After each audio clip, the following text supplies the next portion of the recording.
Well, the first thing you generally have to explain is that it's a public school. People have often not heard of the school. Then I generally tell them we're the best kept secret in Lincoln Public Schools.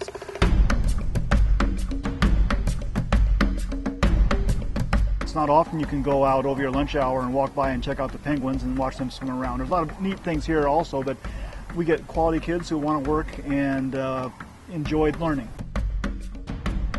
I really like science, so the name Science Focus Program really got my attention. And then it's zoo school, and I really like animals, so I thought this would be perfect. The students who come to us are looking for a slightly higher science content. It doesn't mean they don't need the rest, it's just that everything we do is through the lens of science, as much as possible.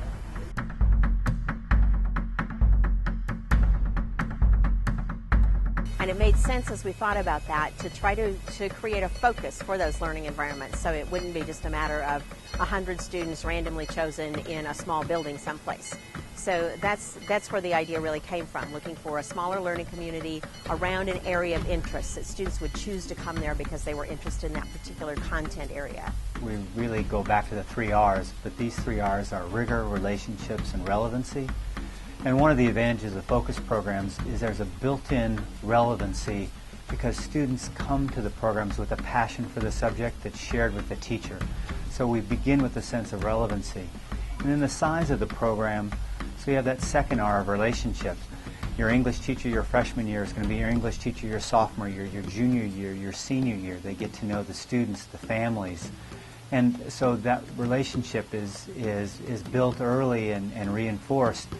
And so that allows us to ask, and our students to ask of themselves, incredibly high levels of rigor. When you work with science, you have to use aspects of math, you have to write papers through English, and so do background reports, stuff like that. So you definitely use all of your classes.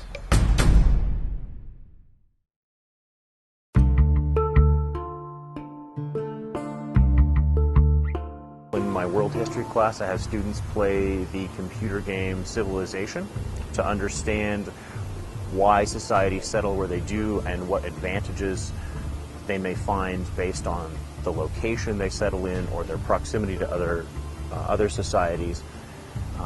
And I think that happens in a way that's much more profound than if I were to give them a textbook that explained the same piece of information.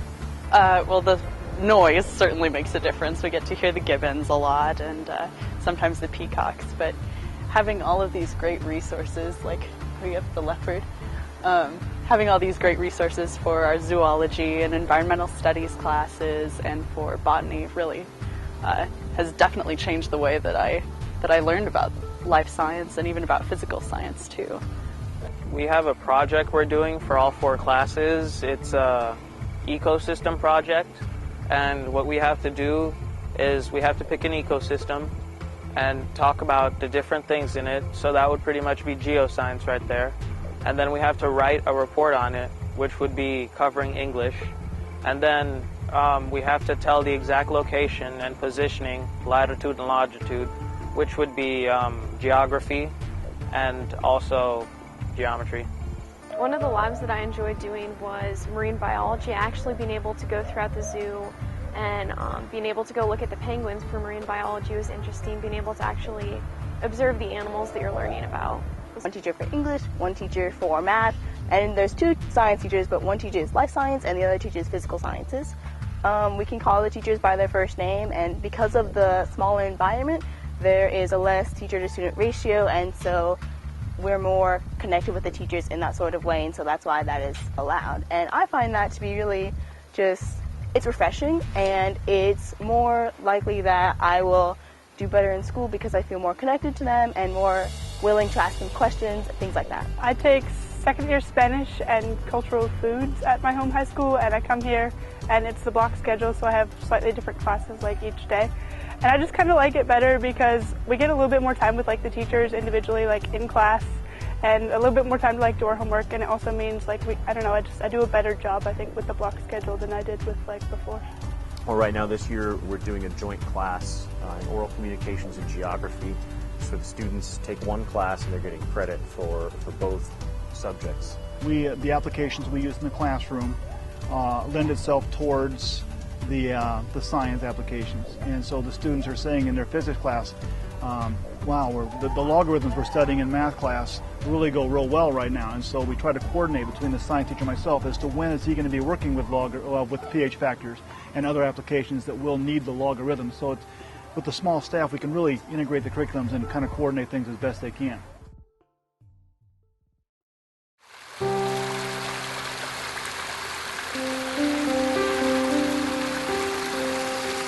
This is the little spot I usually come out when I need some isolation. I just walk out.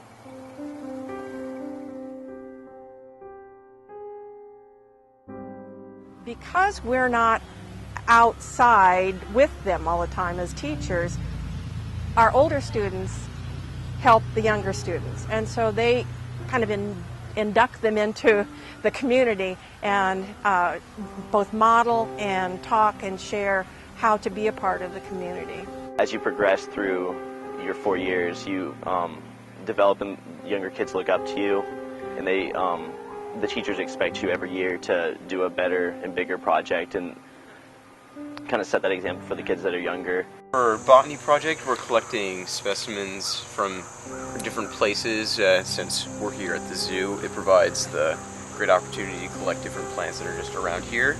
And so we collect plants, press them so then they're flat, find out what their name is, and provide a description of what type of flower it is. Like this would be a composite flower or a perfect flower, whatever type, and we just that way learn about what different types of flowers there are.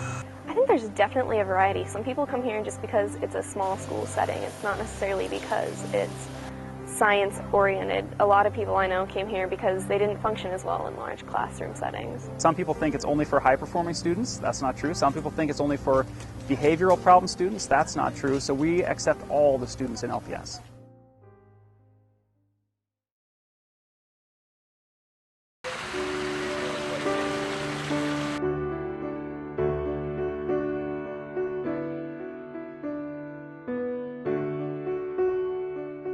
The studies that we've done have shown that students who choose to come to focus programs benefit from that smaller learning environment. They like being part of a smaller learning community, and they do better in terms of grades, in terms of credit hours earned, in terms of graduation rate, and so forth.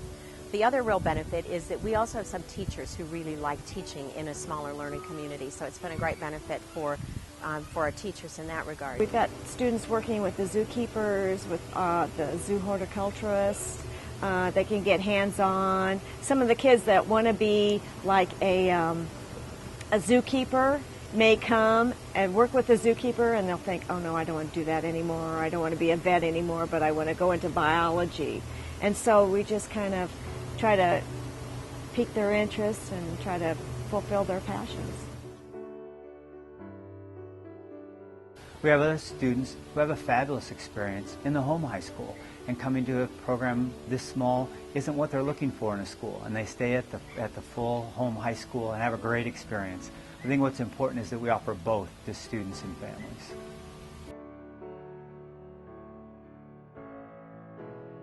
But it's also not school just because of the environment that we're around with the zoo, and we have more opportunities to utilize the zoo, and so you have the train. Yes, and the train every time it comes around. One of the things that has happened for me is that I've noticed over the years that students start to understand that English isn't a separate thing, science isn't a separate thing, math isn't its own little class. And I suppose the most poignant part of that was a student that I met some years after she graduated, been very successful. And as we were talking about Zoo School, the science focus program, she said, you know, Sarah, that's the first time that I ever understood that math and literature and history and science weren't separate things, that they were all a part of the continuum of human learning. It's very much learning that it goes beyond the classroom. It's not just what happens inside our classrooms. It's what happens in the zoo. It's what happens in the community. It's what happens in the world.